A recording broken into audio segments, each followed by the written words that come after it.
Yeah. What's going on, YouTube? Hank here. I've got a kind of cool video to talk to you guys about. Little backstory to this one. So, this guitar right here is a 2016 Chapman Ghostfret, and boy, does it have a story to tell. You hear a lot of times of musicians talking about guitars that got away. Sometimes instruments that we've sold, or in unfortunate circumstances get stolen. Luckily that wasn't the case with this one, but it's kind of one of those stories. So back in 2016, I bought this guitar from Rift City Guitars in Minnesota. I'm not sure if they're a store still, but shout out to the guys at Rift City, Joe and all them. And it became quickly my main guitar for quite a few years, 6 to 8 years. Until about 3 years ago, when unfortunately we all know life happens, and I had to sell her. Yes, YouTube fam, I had to sell this guitar. Even to the point where when I sold it, the guy I sold it to, while I'm handling the case that these guitars came with, I was like, hey man, I really don't want to sell this thing, but if you ever think about selling it again, let me know and I'll buy it back off you. So fast forward 3 years, and Chapman Guitars re-released the Ghostfret. Different specs, a couple different things I actually liked that they added, like a roasted maple neck, Carina body, which would have been cool.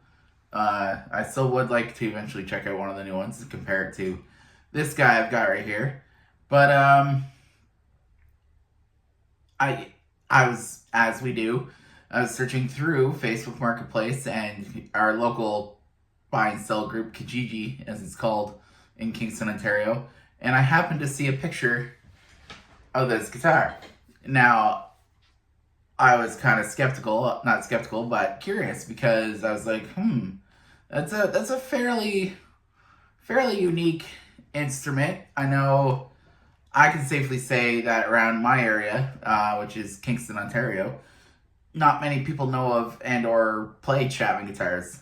So to see one in my city was kind of like, ooh. So I asked him for a couple pictures. Like, there's, probably can't, it's not yet, right there.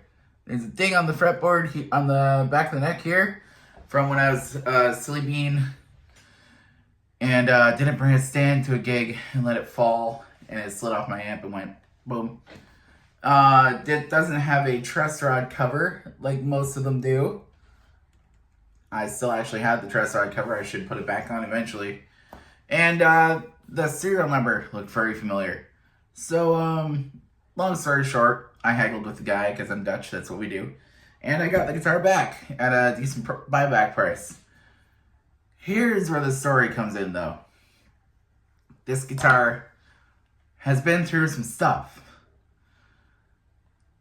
It, somewhere along the lines of leaving my house and coming back to my house, had gone through some alterations.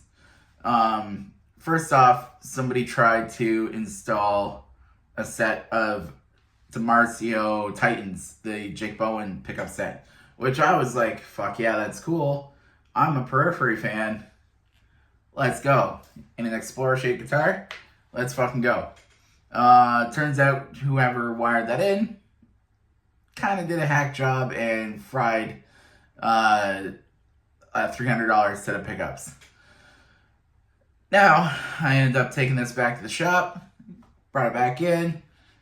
This might not be any fault on the repair guy. He might have just been having an off day, but he put in a push-pull pot that was backwards, which ended up giving this guitar kind of like that out-of-phase Peter Green sound, which I didn't want for this guitar. This guitar is meant, if you can look at it, it's meant to be a rock and roll beast, like a gain monster.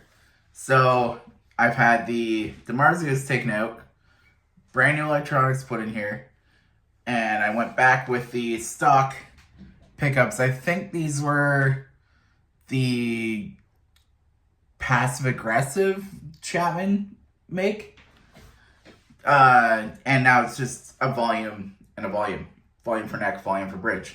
Which I prefer, because I never use the frickin' tone knobs on guitars. Let's talk a little bit about specs and why I'm actually happy I went with this one as opposed to the new model. It is a mahogany body. Let's see the back. It's very pretty on the back. It's mahogany body, and as you can see, it's a neck through design.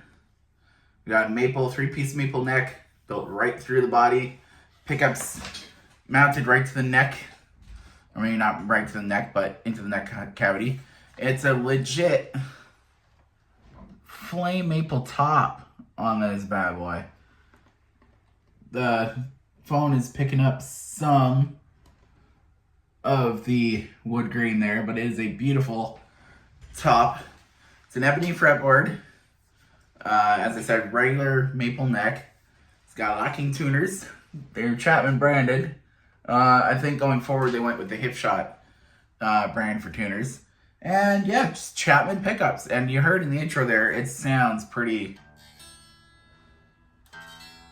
gnarly.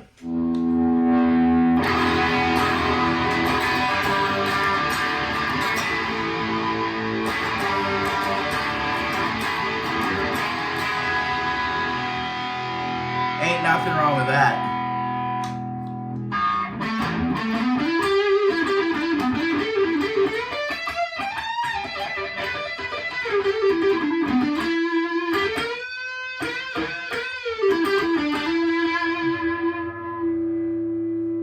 And yeah, that's just a couple tones. That's just bridge and neck pickup. I'm playing through Boss Katana 1200 watt amp, which I'm gonna do a video about as well, because Katanas are kick-ass, and I've been gigging with this amp for a long time, and I really love it. So this is kind of what it sounds like rolled off.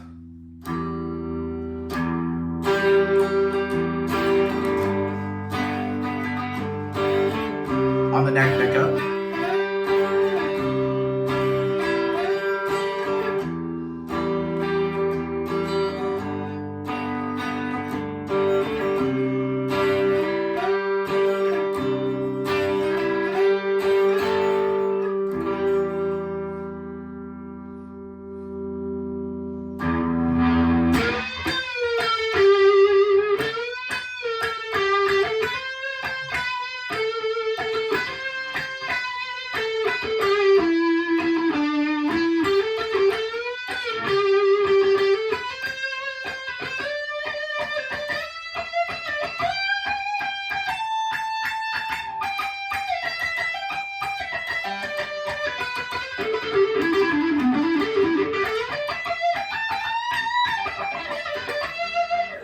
I can do that all day long on this guitar because it's very effortless to play. Moral of this story is don't sell your gear, especially if you love it. I know times can get tough and everything like that, but if you have something that is very special to you and you just feel like you could not do without, don't sell it, because I unfortunately can say, I mean, not unfortunately, because it led me to acquiring this bad boy right here. I'll do a video on him. But you're just going to be trying to replace the guitars, man. I've had a Les Paul that I brought back because A, it's too much money for me, and B, again, it was another one of those guitars that I think I tried to get to replace this one right here. And it just becomes an endless cycle. So if you have, like I said, if you have something you absolutely love, try not to sell it, man, because you'll just regret it. And not everybody is as fortunate as I am to be able to buy back a piece of beloved gear. Anywho, this is Harry Grotz. Thanks for sticking around for this little hang. And I'll see you at the next one, where we talk about my Gibson SG. Later.